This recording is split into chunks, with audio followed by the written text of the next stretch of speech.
मान लो कि एक फंक्शन है एफ ऑफ एक्स और ये डिटर्मिनेंट के फॉर्म में दिया हुआ है, ठीक है। और ऐसा मानिए कि ये 3/3 ऑर्डर का डिटर्मिनेंट है, ठीक है, जिसमें फर्स्ट रो में a1 b1 c1, second row में a2 b2 c2 और थर्ड रो में a3 b3 c3। और तुम्हें एफ डैश एक्स बताना है, मतलब derivative of f x with respect to x. तो करना क्या है कि पहले फर्स्ट रो का डेरिवेटिव लो, ठीक है, पहले फर्स्ट रो का डेरिवेटिव लो और सेकेंड और थर्ड रो को ऐसे ही छोड़ दो, ठीक है।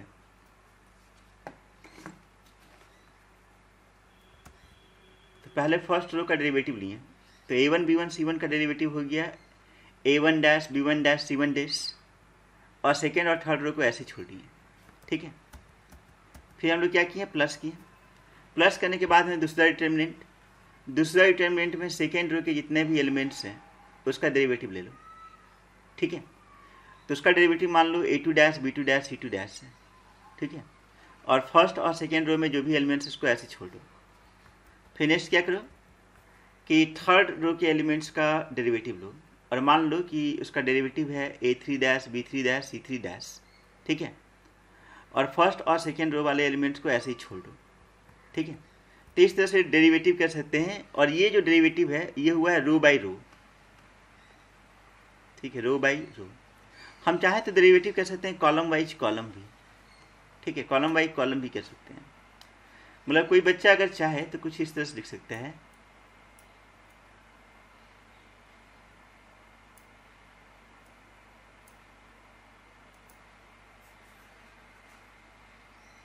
कि f dash x equal to, पहले फर्स्ट कॉलम के एलिमेंट का डेरिवेटिव ले लो। तो मान लो कि a1 का डेरिवेटिव है a1 डैश, a2 का डेरिवेटिव है a2 डैश और a3 का डेरिवेटिव है a3 डैश। और बाकी रो के एलिमेंट्स को ऐसे ही लिख दो, रो नहीं कॉलम। तो पहले फर्स्ट कॉलम के एलिमेंट्स का डेरिवेटिव लिए, फिर सेकेंड कॉलम के एलिमेंट को ऐसे ही छोड़ दिए और थर्ड कॉलम के एलिमेंट्स को भी ऐसे ही छोड़ दिए, फिर प्लस।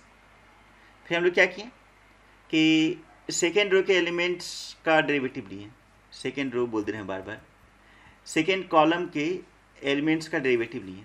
तो b1 dash b2 dash b3 dash और फर्स्ट कॉलम और सेकेंड कॉलम के एलिमेंट्स को ऐसे ही छोड़ दिए, ठीक है।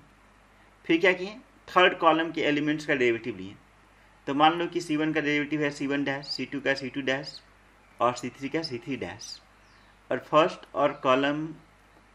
कॉलम और सेकेंड कॉलम के एलिमेंट्स को ऐसे लिख दो, ठीक है।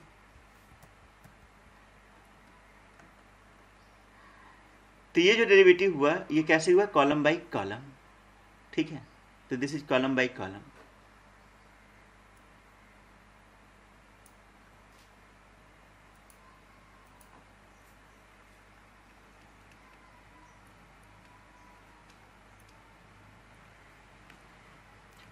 जैसे एग्जाम्पल लेते हैं, मान लो ऐसा क्वेश्चन दे दिया f x equal to x square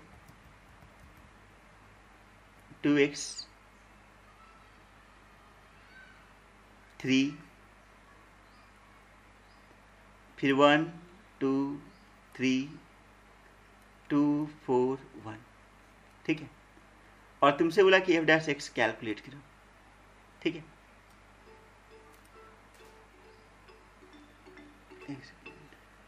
hello, हाँ बोलिए। रॉन्ग नंबर है, हाँ रॉन्ग नंबर है, ये बोकारो का नंबर है, बोकारो ठीक ठीक।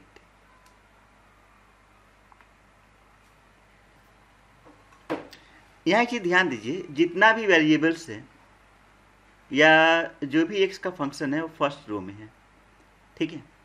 तो इसमें ज़्यादा अच्छा होगा कि रो बाय रो डिफ्रेंशिएट किया जाए, ठीक है। कॉलम बाय कॉलम डिफ्रेंशिएट नहीं करेंगे हम लोग, क्या करेंगे, रो बाय रो डिफ्रेंशिएट करेंगे, ठीक है। तो सबसे पहले फर्स्ट रो का डेरिवेटिव लो। तो एक्स स्क्वायर का डेरिवेटिव होगा 2x, 2x का डेरिवेटिव होगा 2 और 3 ये कांस्टेंट, तो कांस्टेंट का डेरिवेटिव क्या होगा? 0। ठीक है, तो फर्स्ट रो में मिलेगा 2x 2 3, और सेकेंड थर्ड रो में जो है रहने दो। ठीक है, फिर अगर सेकेंड रो को डेरिवेटिव करें तो सेकेंड रो में सब कांस्टेंट्स है, कांस्टेंट का डेरिवेटिव क्या होगा? 0। और डिटर्मिनेंट के किसी भी पर्टिकुलर रो में सारा एलिमेंट 0 हो जाए तब तो 0 हो जाएगा। सिमिलरली थर्ड रो का डेरिवेटिव जब लेंगे तो थर्ड रो में सब कांस्टेंट्स है और कांस्टेंट्स का डेरिवेटिव 0 होगा, तो थर्ड रो में सारा एलिमेंट 0 आएगा, इसलिए उसका डिटर्मिनेंट क्या मिलेगा? 0। ठीक है, तो बस एक ही डिटर्मिनेंट बचा और इसको एक्सपैंड कर सकते हो तुम। ठीक है, एक्सपैंड करने के पहले प्रॉपर्टी भी लगा सकते हो कि R1 से R2 को माइनस कर लो। ठीक है, क्या कर लो? R1 से R2 को माइनस कर लो। ठीक है, तो अगर R1 को चेंज कर दिए R1 माइनस R2 में, तो फर्स्ट रो में मिला 2x minus 1 0 0। Second third row को हम कुछ चेंज नहीं किए हैं। ठीक है, अब फर्स्ट रो के अलावा एक्सपैंड कर लो, तो 2x माइनस 1 इंटू 2 माइनस 12। ठीक है, 2 माइनस 12 हो जाएगा -6, तो -6 into 2x minus 1, this is our answer. ठीक है, चलो एक और क्वेश्चन करते हैं।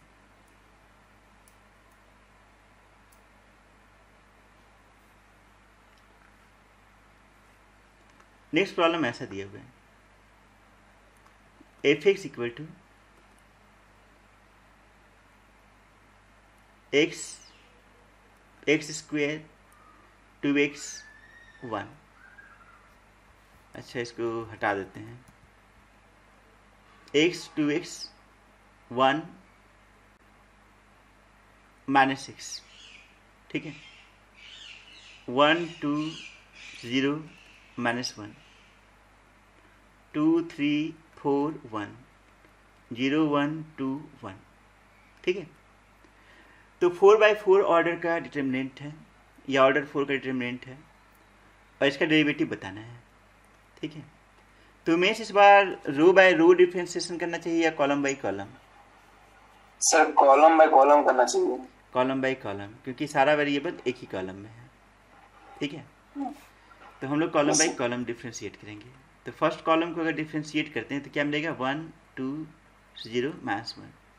और सेकेंड थर्ड और फोर्थ को ऐसे लिख दो। ठीक है, वास्तुतोष नेक्स्ट स्टेप में क्या होगा आप बताइए? 0 होगा सर। 0। ठीक है,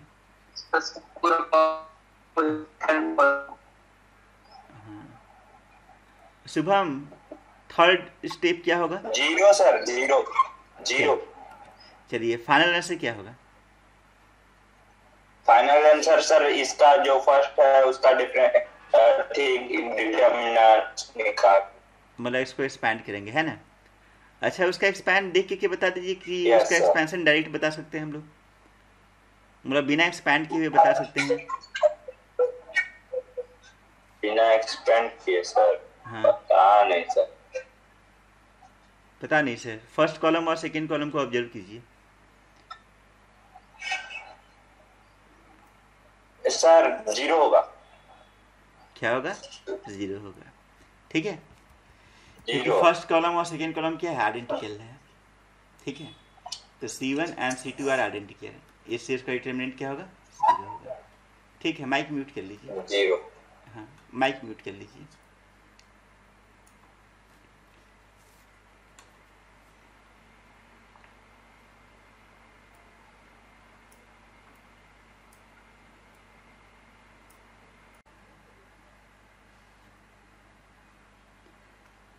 नेक्स्ट क्वेश्चन ऐसा है कि late f(x) gx and hx be 3 quadratic functions।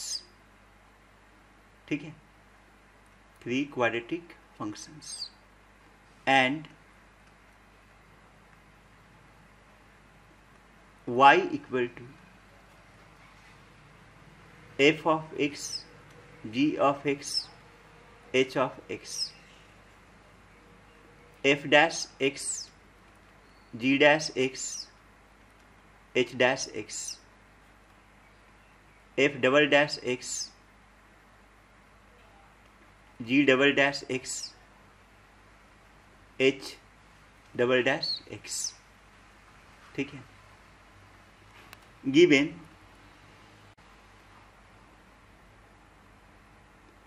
y of 2, चलिए ये जो y है वो y ऑफ x है। ठीक है, मतलब y as a function of x। y of 2 दिया हुआ है 27। ठीक है, तो फाइंड y ऑफ 3। ठीक है, फाइंड y ऑफ 3।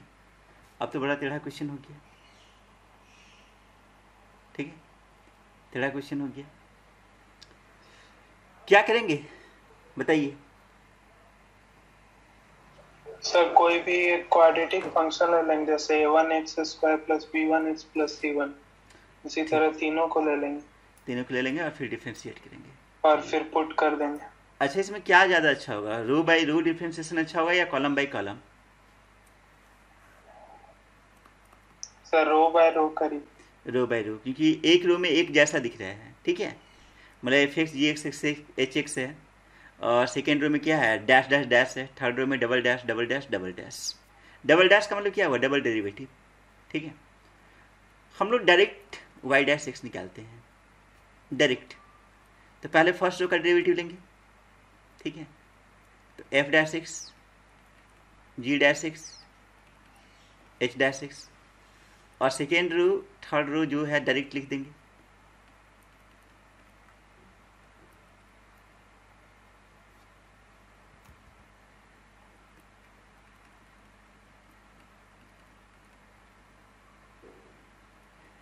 अब हम लोग क्या करते हैं, सेकेंड रो का डेरिवेटिव लेंगे। तो फर्स्ट रो में जो है उसको लिख दो।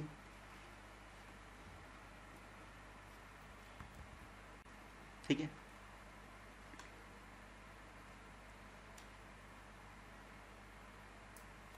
फिर सेकेंड रो का डेरिवेटिव लिए, तो f double dash x, g double dash x, h double dash x. ठीक है, और थर्ड रो में जो है उसको डायरेक्ट लिखो।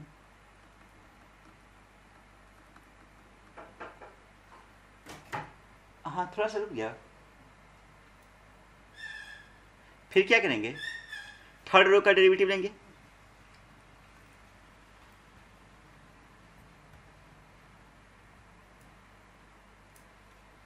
फर्स्ट और सेकेंड रो के एलिमेंट्स को डायरेक्ट लिख देंगे। तो फर्स्ट रो में f x, g x, h x, second row में f dash x, g dash x, h dash x, और थर्ड रो में एफ डबल डैश का डेरिवेटिव। तो f triple dash x, g triple dash x, h triple dash x. ठीक है, Shubham first वाले determinant का value क्या होगा, जल्दी से बताइए। इनका तो फर्स्ट और सेकंड का 0 होगा। ठीक है, पूरा गिटार बजता है, 0 होगा। ठीक है, तो फर्स्ट में फर्स्ट रो और सेकेंड रो आइडेंटिकल है, तो इसलिए इसका डिटर्मिनेंट 0। सेकेंड में second row third row identical है, तो इसका डिटर्मिनेंट 0। ठीक है, तो हमें कुछ इस तरह से मिला कि फर्स्ट वाले डिटर्मिनेंट का वैल्यू 0, सेकेंड वाले का 0, हर थर्ड वाले का क्या होना चाहिए, 0 होगा। क्यों 0 होगा, क्योंकि ये क्वाड्रेटिक फंक्शन है, क्वाड्रेटिक और इसका ट्रिपल डेरिवेटिव नहीं होगा। ट्रिपल डेरिवेटिव 0 होगा, मतलब ट्रिपल डेरिवेटिव सारा 0 होगा। ठीक है, बाकी लोग को समझाते हैं। मान लीजिए सिर्फ एफ एक्स को कंसिडर कीजिए। तो पहले बोला है क्वेश्चन में कि F x g x h x quadratic है, तो सिर्फ एक ही पे फोकस किए एफ एक्स पे। तो एफ एक्स का फॉर्म होगा a x square plus b x plus c, g x का भी यही फॉर्म होगा, एच एक्स का भी यही फॉर्म होगा। तो सिर्फ हम एफ एक्स पे फोकस कर रहे हैं। एफ डैश एक्स क्या होगा? 2ax plus b. F double dash x क्या होगा? तो 2a। और एफ ट्रिपल डैश एक्स क्या होगा? तो एफ ट्रिपल डैश एक्स 0 हो जाएगा। ठीक है, तो अगर एफ ट्रिपल डैश एक्स 0 है तो जी ट्रिपल डैश एक्स भी तो 0 होगा और एच ट्रिपल डैश एक्स भी तो 0 होगा।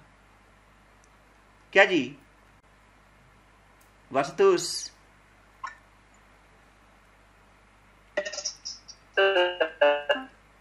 ठीक है, सबका गिटार बजता है, हम रिकॉर्डिंग भी कर रहे हैं। सब लोग ब्रॉडबैंड अब लगा लो, इस साल अब खुलने वाला नहीं है। ठीक है, घर में ब्रॉडबैंड लगवा लो। सर थोड़ा ऊपर स्क्रीन दिखाइए। ऊपर का स्क्रीन? यहाँ और ऊपर? ऊपर वाला स्क्रीन। यस सर, क्वेश्चन थोड़ा सा छापना था। अरे दे देंगे, हम भेज देंगे, स्क्रीनशॉट भेज देंगे, छोड़ दीजिए अभी। ठीक है, अभी समझिए, स्क्रीनशॉट हम भेज देंगे। ठीक है सर, ठीक है। ठीक है, थर्ड वाले का अब डिटर्मिनेंट क्या मिलेगा? 0। ठीक है, तो 0 क्या मिला? 0 हम लोग को मिला y dash x. Y dash x का वैल्यू 0 है। ठीक है, तो हम बोल सकते हैं कि वाई डैश एक्स 0 है। ठीक है, वाई डैश एक्स बोलने का मतलब ये हुआ कि d y by d x 0 है। ठीक है, और हम लोग जानते हैं कि कांस्टेंट का डेरिवेटिव 0 होता है, इससे y कांस्टेंट होगा। y क्या होगा? कांस्टेंट होगा। ठीक है, क्योंकि कांस्टेंट का डेरिवेटिव 0 होता है। ये चीज समझ पा रहे हो सब लोग? Yes sir. y dash x 0 है मतलब कि dy बाई डी एक्स 0 है, मतलब कि y पक्का कांस्टेंट रहा होगा तभी उसका डेरिवेटिव 0 होगा। ठीक है, अब देखो क्वेश्चन में दिया हुआ है कि y में x के जगह पे अगर 2 डालें तो 27 है। तो पूछा है कि y में 3 डालेंगे तो क्या होगा? y में x की जगह पे 3 अगर डाल देंगे तो क्या वैल्यू होगा? माइक म्यूट कर लीजिए, बताइए। हाँ, साफ बताइए क्या होगा। क्वेश्चन में दिया हुआ है कि y ऑफ 2 इज 27, तो y ऑफ 3 बताना है। y ऑफ 3 क्या होगा? y वो भी 27 ही होगा, वो भी क्योंकि 27, कांस्टेंट है टर्म। क्योंकि वो तो कांस्टेंट है, x पर डिपेंडेंट ही नहीं है। ठीक है, इस क्वेश्चन में अगर आपसे ये पूछ दे कि find the value of y1 plus y of -2, y1 plus y of -2, Shubham आप बताइएगा y1 प्लस y ऑफ -2 का वैल्यू क्या होगा? सर 0। 0? क्यों 0 होगा भाई? 27 मैंने 27 सर, एक्स पे तो डिपेंडेंट नहीं। एक्स पे डिपेंडेंट नहीं है तो y1 27 है, तो y -2 -27 कैसे होगा? 54 सर, 54 होगा ना? 54 सर। हाँ ठीक, 54 होगा। यस सर, माइनस समझ के 54। ठीक है, 54 इसका आंसर होगा। ठीक है, प्लस माइनस से क्या फर्क पड़ता है?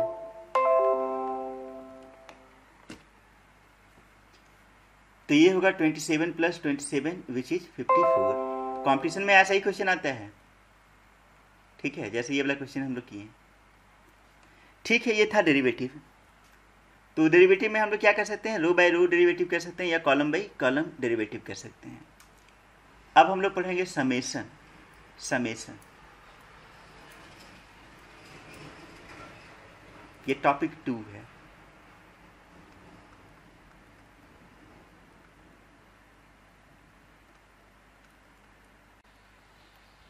आप लोगों को कुछ इस तरह से पता होगा कि अगर मान लिया जाए कुछ ऐसा दिया रहे, A1 B1 C1, A2 B2 C2, A3 B3 C3 plus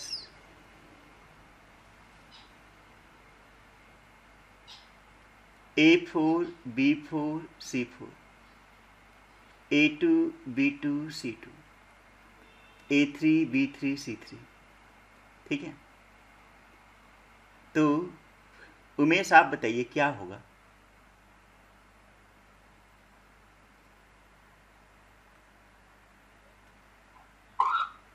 क्या होगा, मतलब क्या ऐसा बताना है?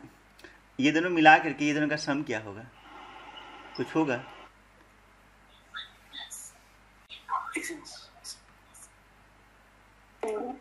रो टू रो थ्री दोनों का सेम ही है, दोनों डिटर्मिनेंट में रो टू रो थ्री दोनों सेम है, तो रो वन के एलिमेंट्स को डायरेक्ट ऐड कर सकते हैं। ठीक है, ये डिटर्मिनेंट का प्रॉपर्टी होता है। ठीक है, तो इसको हम लोग ऐसा लिख सकते हैं, फर्स्ट रो वाले एलिमेंट्स को ऐड कर सकते हैं, लेकिन ये तभी कर सकते हैं जब सेकेंड और थर्ड रो का एलिमेंट्स दोनों जगह सेम हो। ठीक है, एक्चुअली इसका डिटर्मिनेंट में हम लोग यूज किए हुए हैं, लेकिन हम लोग राइट से लेफ्ट हैंड साइड लिखते थे, यहाँ पे लेफ्ट से राइट हैंड साइड लिखते हैं। याद आया? Yes sir. ठीक है, तो अगर मान लेते हैं कुछ ऐसा हो कि तीन डिटर्मिनेंट लिख दिए, तीन डिटर्मिनेंट, तीनों का सेकेंड रो और थर्ड रो सेम रहे, तो फर्स्ट रो के एलिमेंट्स को ऐड कर सकते हैं। ठीक है, उस तरह से अगर 10 डिटर्मिनेंट ले लिए और 10 का सेकेंड रो थर्ड रो का एलिमेंट्स आइडेंटिकल रहे, सेम रहे, ठीक है, तो फिर क्या कर सकते हैं, 10 के फर्स्ट रो के एलिमेंट्स को ऐड कर सकते हैं। तो यही हो गया समेशन। ठीक है, मतलब समेशन में ये देखना है कि अगर ऑर्डर 3/3 का कोई मैट्रिक्स है, ठीक है, और सेकेंड रो थर्ड रो का एलिमेंट्स एवरीवेयर सेम है, तो फर्स्ट रो के एलिमेंट्स को ऐड कर सकते हैं। ये ऐसा नहीं है कि सिर्फ सेकेंड और थर्ड रो के लिए है। अगर मान लो कि फर्स्ट रो और थर्ड रो का एलिमेंट एवरीवेयर सेम रहे, सब डिटर्मिनेंट का, फर्स्ट और थर्ड रो का एलिमेंट्स हर डिटर्मिनेंट का सेम रहे, तो सेकेंड रो के एलिमेंट्स को क्या कर सकते हैं, ऐड कर सकते हैं। ठीक है, और ये सिर्फ रो वाइज नहीं होता है, कॉलम वाइज भी हो सकता है। जैसे मान लो कि सेकेंड कॉलम थर्ड कॉलम का एलिमेंट्स एवरीवेयर सेम रहे, तो फर्स्ट कॉलम के एलिमेंट्स को क्या कर सकते हैं, ऐड कर सकते हैं। ठीक है, इसी को हम बोलेंगे समेशन। ठीक है, आइडिया क्लियर हुआ है? चलिए एक क्वेश्चन करते हैं। Yes sir. मान लीजिए कि कुछ इस तरह से है, Fn equal to n 2n square 1 1 2 3 0 1 -1। ठीक है, तो बताना है summation n equal to 1 to 10 या n equal to 1 to n ही ले लेते हैं, f ऑफ n का वैल्यू क्या होगा। ठीक है, देखिए यहाँ पे n पे डिपेंडेंट सिर्फ फर्स्ट रो का एलिमेंट्स है।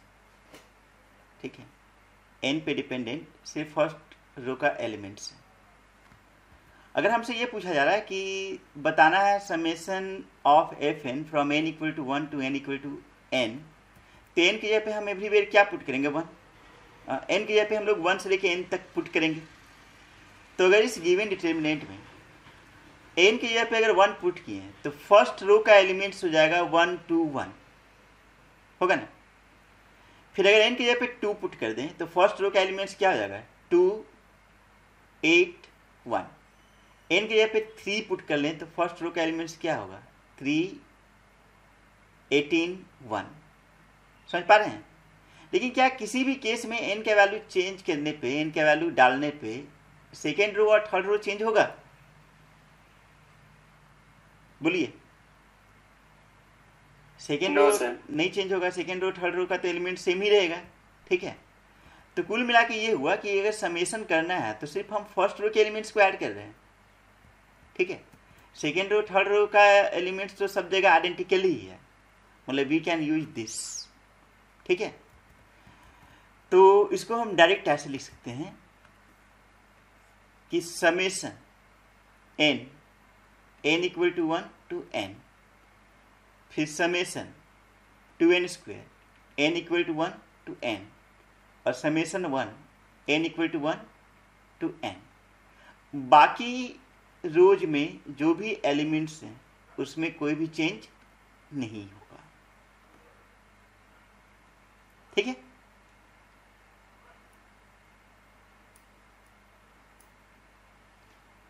फर्स्ट आप बताइए, summation n equal to 1 n, इसका वैल्यू क्या होगा?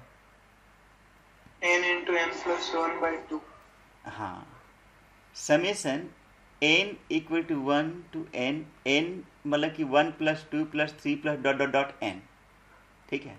और इसका वैल्यू क्या होगा? तो sum of first n natural numbers, तो n into n plus 1 upon 2, ठीक है। तो फर्स्ट रो में जो एलिमेंट्स आएगा, जो फर्स्ट रो में एलिमेंट होगा, जो फर्स्ट रो में पहला एलिमेंट है वो क्या हो जाएगा? n into n plus 1 upon 2, ठीक है। इसके बाद आप बताइए शुभम, फर्स्ट रो का जो सेकेंड एलिमेंट है वो क्या होगा?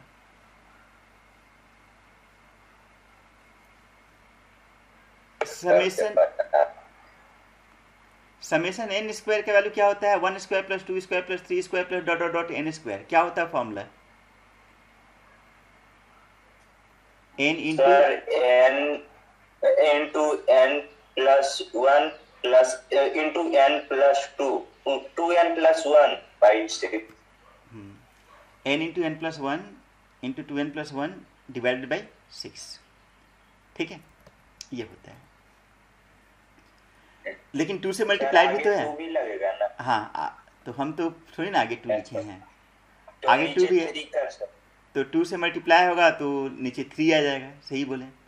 तो मिलेगा n into n plus 1 into 2n plus 1 upon 3, क्योंकि 2 से मल्टीप्लाइड है, 2 तो कांस्टेंट है, ठीक है, तो 2 से कोई फर्क नहीं पड़ेगा। लास्ट में summation n equal to 1 to n क्या होगा? क्या होना चाहिए? n होगा या 1 होगा? सर n टाइम्स 1 हाँ, n टाइम्स 1 जुड़ेगा, ठीक है, वही। तो 1 1 1 n बार ऐड होगा, इससे उसका वैल्यू क्या होगा? n होगा। समेशन 1 लिखा हुआ है n equal to 1 to n, तो इसको 1 मत लिख देना, ठीक है, वो गलत हो जाएगा। इसका मतलब ये हुआ कि 1 1 1 ऐड होते जा रहा है, कितना बार? n टाइम्स, ठीक है। तो इसलिए इसका जो वैल्यू होगा वो क्या होगा? n होगा। और सेकेंड रो थर्ड रो में तो कुछ किए ही नहीं, तो रहने दो ऐसे ही, ठीक है। तो डिटरमिनेंट के फॉर्म में ही हम आंसर को छोड़ेंगे, तो ऐसा होगा, ठीक है। तो आइडिया क्लियर हो गया? चलो एक और क्वेश्चन करते हैं। yes.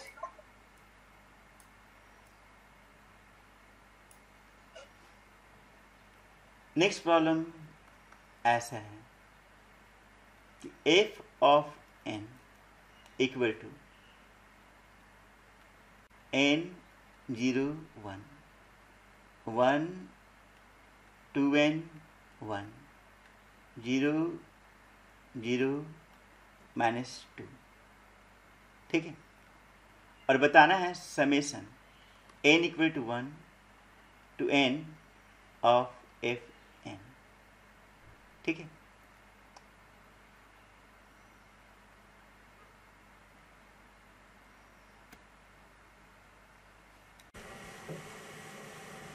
ठीक है, इस प्रॉब्लम को कैसे सॉल्व करेंगे बताइए?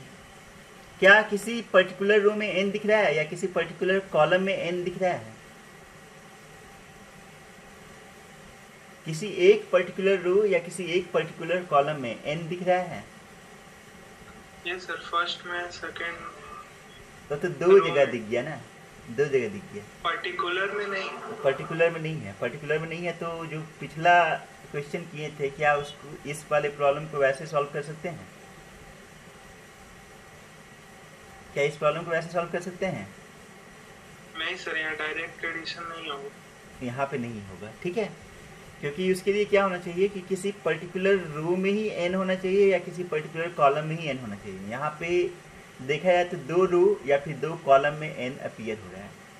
तो अगर ऐसा क्वेश्चन मिल जाए तो इसको एक्सपैंड कर लीजिए, ठीक है। क्यों अननेसेसरी डिटरमिनेंट में टेंशन लेते रहेंगे?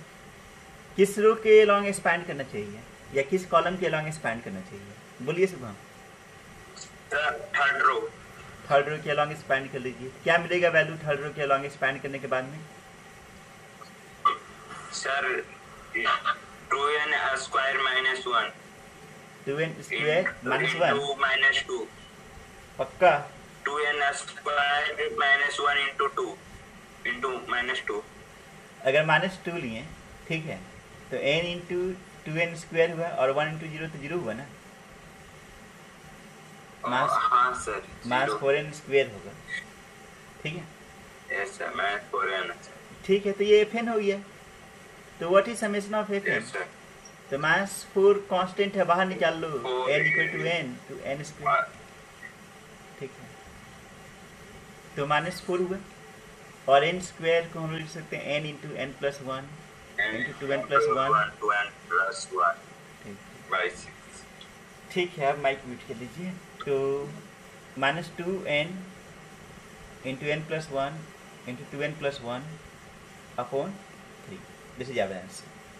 तो आज ये क्लियर हो गया, अगर किसी पर्टिकुलर रो या किसी पर्टिकुलर कॉलम के अलॉन्ग ही n रहे, ठीक है, या जो भी वेरिएबल रहे, तब डायरेक्ट क्या कर दीजिए, समेशन लगा दीजिए उस रो के अलॉन्ग या उस कॉलम के अलॉन्ग। लेकिन अगर ऐसा नहीं रहे, तब क्या कीजिए, डिटर्मिनेंट को पहले एक्सपैंड कीजिए और फिर जा करके हम लोग क्या करेंगे, समेशन लगाएंगे, ठीक है।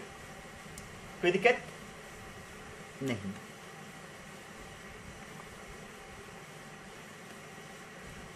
चलिए, इसके बाद नेक्स्ट टॉपिक है डेफिनिट इंटीग्रेशन। फिजिक्स में जब इंटीग्रेशन का क्वेश्चन आता है तो उसको हम बोलते हैं इंटीग्रेशन क्या होता है, सम होता है। इंटीग्रेशन क्या होता है, सम होता है, ठीक है। तो थर्ड है डेफिनिट इंटीग्रल।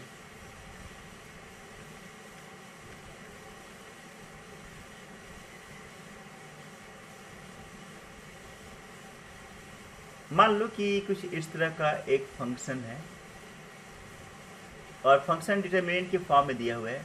मान लो कि फर्स्ट रो में ही, मतलब किसी एक रो या किसी एक कॉलम में x का फंक्शन दिया हुआ है।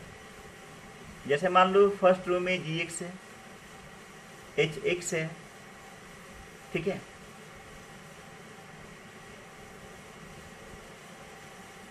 और rx है, जस्ट मान ली, और बाकी सब रो का एलिमेंट्स कांस्टेंट्स है,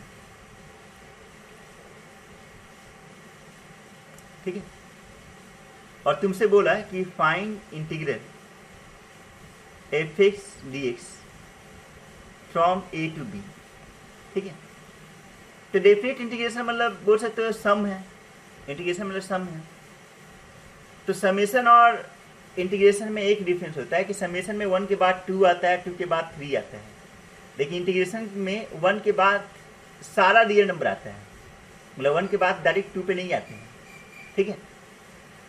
तो इंटीग्रेशन और समेशन बेसिकली सम ही है, तो यहाँ पे भी सम वाला रूल लगा देंगे। तो सेकेंड रो और थर्ड रो का एलिमेंट्स कांस्टेंट है, तो फर्स्ट रो में ही इंटीग्रेशन होगा, ठीक है। तो हम लोग क्या करेंगे, फर्स्ट रो को इंटीग्रेट कर देंगे। तो gx from a to b, hx from a to b और rx from a to b, ठीक है। बाकी रो के एलिमेंट्स को ऐसे लिखेंगे,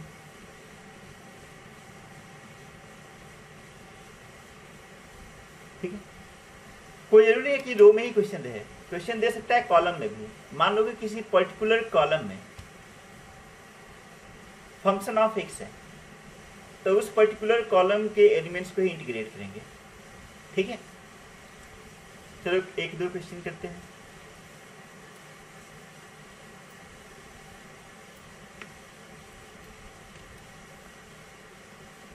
मान लो ऐसा क्वेश्चन दिया हुआ है,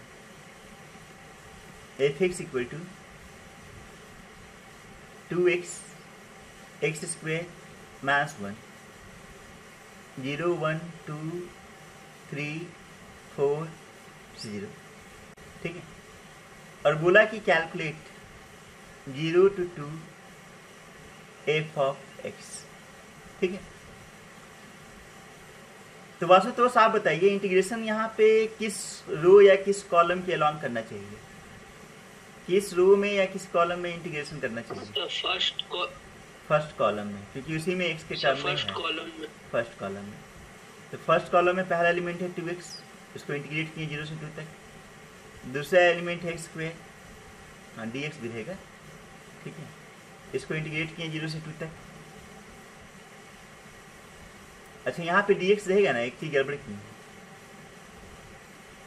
ठीक है, इंटीग्रेशन में dx भी तो होगा, चलो कोई नहीं। नेक्स्ट एलिमेंट है -1, तो -1 dx 0 से 2 तक, ठीक है। और सेकेंड कॉलम और थर्ड कॉलम के एलिमेंट्स को डायरेक्ट लिख दो, तो 0 2 4 1 3 0, ठीक है।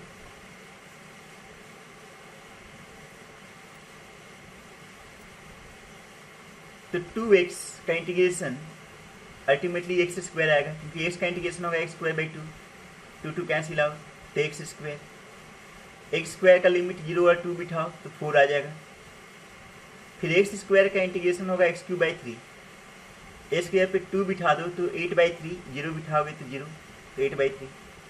और -1 dx का इंटीग्रेशन x, और मतलब -6, और -6 में 2 बिठाओ तो -2, और 0 बिठाओगे तो 0, तो -2, 0 2 4 1 3 0, ठीक है। और इस डिटरमिनेंट को एक्सपैंड कर सकते हो, आंसर आ जाएगा, ठीक है, तो कोई दिक्कत नहीं है। चलो एक और प्रॉब्लम करते हैं।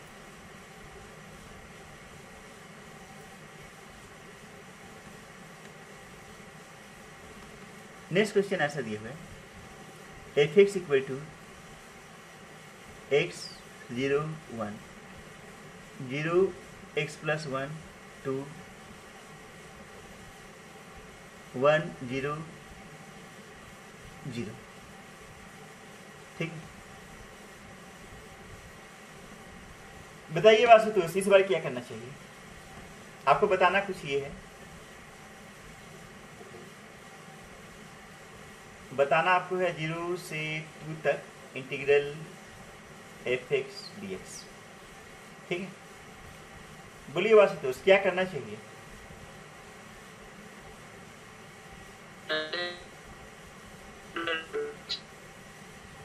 अच्छा, आपका तो गिटार बज गया, सुनाई नहीं दिया हमको कुछ, ठीक है। हर्ष बोलिए। डिटरमिनेंट को एक्सपेंड करना चाहिए। हाँ, पहले डिटरमिनेंट को एक्सपैंड करना चाहिए, ठीक है। तो डिटरमिनेंट को अगर एक्सपैंड कर लें, ऑब्वियसली थर्ड रो के अलॉन्ग, तो थर्ड रो के अलॉन्ग एक्सपैंड करेंगे तो x + 1 मिलेगा, ठीक है। सही लिखे हैं कि गलती लिखे हैं? तो इसलिए 0 से 2 f(x) dx होगा इंटीग्रल x + 1, ठीक ठीक। तो x का इंटीग्रेशन x²/2 और 1 का इंटीग्रेशन x, 0 से 2, तो 2 + 2 -0 4 मिलेगा, ठीक है। तो दिस इज द आंसर, ठीक है। तो ये था डेरिवेटिव, इंटीग्रेशन और समेशन, ठीक है। अब आगे बढ़ते हैं, नेक्स्ट टॉपिक पे आ रहे हैं।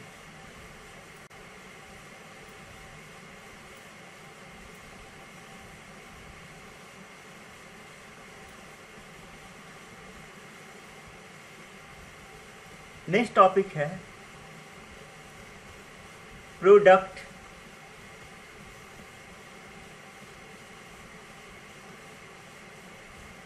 ऑफ टू डिटरमिनेंट्स, ठीक है। प्रोडक्ट ऑफ टू मैट्रिसेस पढ़े आप, दो डिटरमिनेंट का प्रोडक्ट नहीं पढ़े। ऐसे एक प्रॉपर्टी आप लोग जानते हैं कि अगर मान लो कि determinant A into determinant B है, तो इसको लिख सकते हैं मैट्रिक्स AB का डिटरमिनेंट, ऐसा लिख सकते हैं, ठीक है। तो इसका यूज किया जा सकता है कि अगर determinant A into determinant B करने के लिए बोल दे तो वो हो जाएगा matrix A into matrix B। यह एक तरीका होता है, वो बता रहे हैं। जैसे मान लो कि डिटरमिनेंट A है कुछ इस तरह से कि इसका एलिमेंट्स है A1 B1 C1, A2 B2 C2, A3 B3 C3, ठीक है। और एक दूसरा डिटरमिनेंट B है और इसका एलिमेंट्स है D1 E1 F1 D2 E2 F2 D3 E3 F3। ठीक है, तो मैट्रिक्स में हम लोग क्या करते थे, मैट्रिक्स में कुछ इस तरह से रहते थे कि अगर दो मैट्रिक्स का प्रोडक्ट करना है तो पहले इसके साथ इसको कराते थे, फिर उसी के साथ इसका करवाते थे, फिर इसका करवाते थे, मतलब प्रोडक्ट करके ऐड करते थे। ठीक है, याद आ रहा है मैट्रिक्स में। ठीक है, डिटरमिनेंट में एक फ्रीडम है। ऐसे देखो मैट्रिक्स में ये क्या है कि फर्स्ट रो के साथ फर्स्ट कॉलम हुआ, फिर फर्स्ट रो के साथ सेकेंड कॉलम हुआ, फिर फर्स्ट रो के साथ थर्ड कॉलम हुआ। ये मैट्रिक्स में होता था। ठीक है, सिमिलरली मैट्रिक्स में क्या करते थे, फर्स्ट रो के साथ सेकेंड रो के साथ फर्स्ट कॉलम, फिर सेकेंड रो के साथ सेकेंड कॉलम, सेकेंड रो के साथ third column. Similarly third row के लिए करते थे ऐसा। ठीक है, तो वहां पे रो और कॉलम होता था मैट्रिक्स में। पहला मैट्रिक्स का रो होता था और दूसरा मैट्रिक्स का क्या होता था, कॉलम होता था। ठीक है, लेकिन डिटरमिनेंट में फ्रीडम है। यहां पे ऐसा नहीं कि रो एंड कॉलम लेंगे, मैट्रिक्स में सिर्फ रो एंड कॉलम अलाउड है और कुछ नहीं। मतलब फर्स्ट मैट्रिक्स का रो होना चाहिए और दूसरे मैट्रिक्स का क्या होना चाहिए, कॉलम। लेकिन मैट्रिक्स डिटरमिनेंट में रो रो हो सकते हैं, रो कॉलम हो सकते हैं, कॉलम कॉलम हो सकता है, कॉलम रो हो सकता है। मतलब चार ढंग से हम डिटरमिनेंट का प्रोडक्ट ले सकते हैं। ठीक है, तो रो और कॉलम तो मैट्रिक्स में पढ़े थे तुम। ठीक है, हम रो और रो वाला करके बताते हैं यहाँ पे, रो और रो वाला। जैसे determinant a into determinant b बोल दिया, तो क्या करो कि पहला डिटरमिनेंट का फर्स्ट रो लो। ठीक है, और दूसरा डिटरमिनेंट के फर्स्ट रो के साथ पहले मल्टीप्लाई करके ऐड कर लो।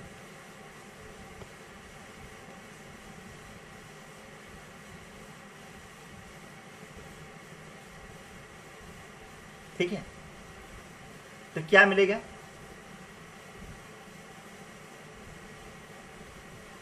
A1 D1 plus B1 E1 plus C1 F1।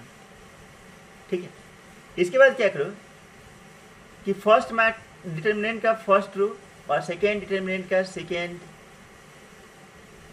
रो को मल्टीप्लाई करके ऐड कर दो। उसको चाहो तो तुम यहाँ भी लिख सकते हो, चाहो तो यहाँ भी लिख सकते हो। हर्ष आप बताइए क्यों हम दोनों जगह लिख सकते हैं।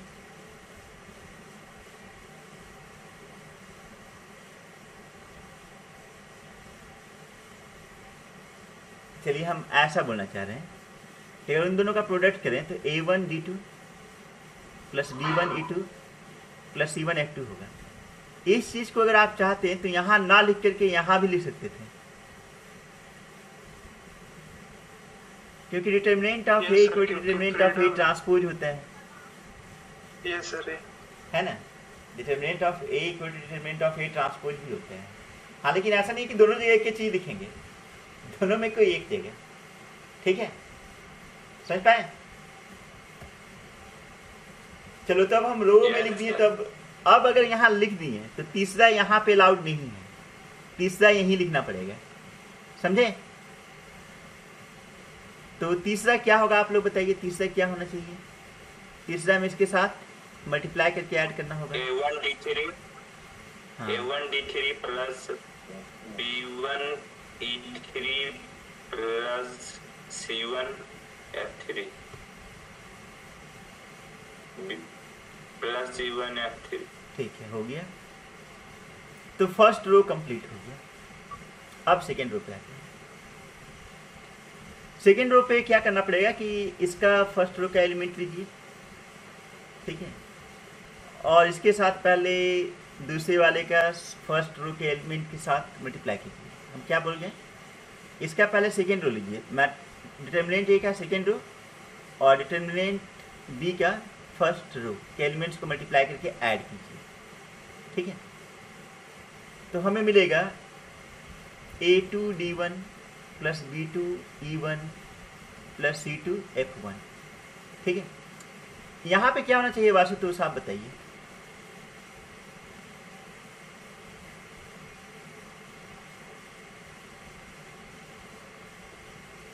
Sir A2 D2 plus B2 E2 हाँ। Plus C2 F2। ठीक है, तो समझ में आ गया। तो यहाँ पे होगा A2 D2 plus B2 E2 plus C2 F2। अब हम डायरेक्ट यहाँ वाला एलिमेंट्स का पूछ रहे हैं। ठीक है, यहाँ पे क्या होगा? थर्ड रो थर्ड कॉलम वाला एलिमेंट। उमेश आप बताइए, थर्ड रो थर्ड कॉलम वाला एलिमेंट क्या होगा? A3 D3 plus B3 E3 plus C3 F3 होता है। हाँ, A3 D3 plus B3 E3 plus C3 F3। ठीक है, ये हम लोग कैसे किए थे? रो बाई रो किए थे। पहला का रो से दूसरा का रो को मल्टीप्लाई किए थे, मतलब इसका एप्लीकेशन। रो एंड कॉलम आप मैट्रिक्स से जानते हैं, रो एंड कॉलम मैट्रिक्स से जानते हैं। सिमिलरली कॉलम बाई कॉलम भी कर सकते हैं। ठीक है, कॉलम बाई कॉलम भी कर सकते हैं। कॉलम बाई कॉलम कैसे करेंगे? तो पहला मैट्रिक्स का फर्स्ट कॉलम लीजिए, ठीक है, और इसको दूसरा मैट्रिक्स नहीं, डिटर्मिनेंट है ना, इसको दूसरा डिटर्मिनेंट के फर्स्ट कॉलम के एलिमेंट्स के साथ मल्टीप्लाई करके ऐड कर दीजिए, तो पहला एलिमेंट होगा। ठीक है, फिर क्या कीजिए? पहला का पहला ही कॉलम लीजिए और दूसरा का दूसरा कॉलम उठाइए। ठीक है, मल्टीप्लाई करके ऐड कर लीजिए। इसको कहाँ पर लिखेंगे? हर्ष आप बताइए, इसको कहाँ पर लिखेंगे? सर फर्स्ट रो का सेकंड कॉलम का फर्स्ट वाला में भी लिख सकते हैं। हाँ, और सेकंड रो का सेकंड में फर्स्ट में लिख सकते हैं। हाँ, यहाँ भी लिख सकते हैं, यहाँ भी लिख सकते हैं। ठीक है, दोनों जगह लिख सकते हैं, कोई हेडेक नहीं है। ठीक है, लेकिन एक पे अगर मतलब एक ले लिए, दोनों में से एक चूज कर लिए, तो उसी के अकॉर्डिंग अब आगे चलना है। ठीक है, एक ही बार फ्रीडम है, बार बार फ्रीडम नहीं। ठीक है, चलिए अगर हम यहाँ पे ले लिए, यहाँ पे ले लिए, ठीक है, यहाँ पे ले लिए, तो ये वाला और ये वाला, मतलब पहला का सेकेंड कॉलम और दूसरा का थर्ड कॉलम के कॉरस्पॉन्डिंग एलिमेंट कहाँ पे आएगा? पहला का सेकेंड कॉलम और दूसरा का थर्ड कॉलम के कॉरस्पॉन्डिंग एलिमेंट कहाँ पे आएगा? थर्ड, पहला का सेकेंड, दूसरा का थर्ड। हाँ बोलिए। सेकंड का थर्ड में से। सेकेंड रो कॉलम क्या? तो सेकंड रो का थर्ड कॉलम, मतलब कि यहाँ पे आप बोल कॉलम। रहे हैं, यहाँ पे आप बोल रहे हैं, यस यहाँ पे। शुभम आप बोलिए।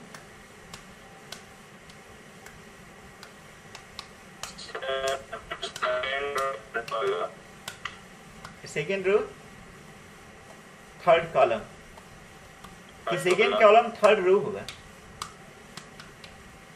दो ऑप्शन दे रहे हैं, एक यहाँ पे और एक यहाँ पे। हम ये बोले इसको नहीं सिलेक्ट करने बोले हैं, बिगिनिंग में इसको सिलेक्ट करने बोले हैं। पहले ये बैठा, फिर ये बैठा, फिर ये बैठा, फिर ये आएगा, फिर ये आएगा, फिर ये आएगा, ऐसे जाएगा ना आप?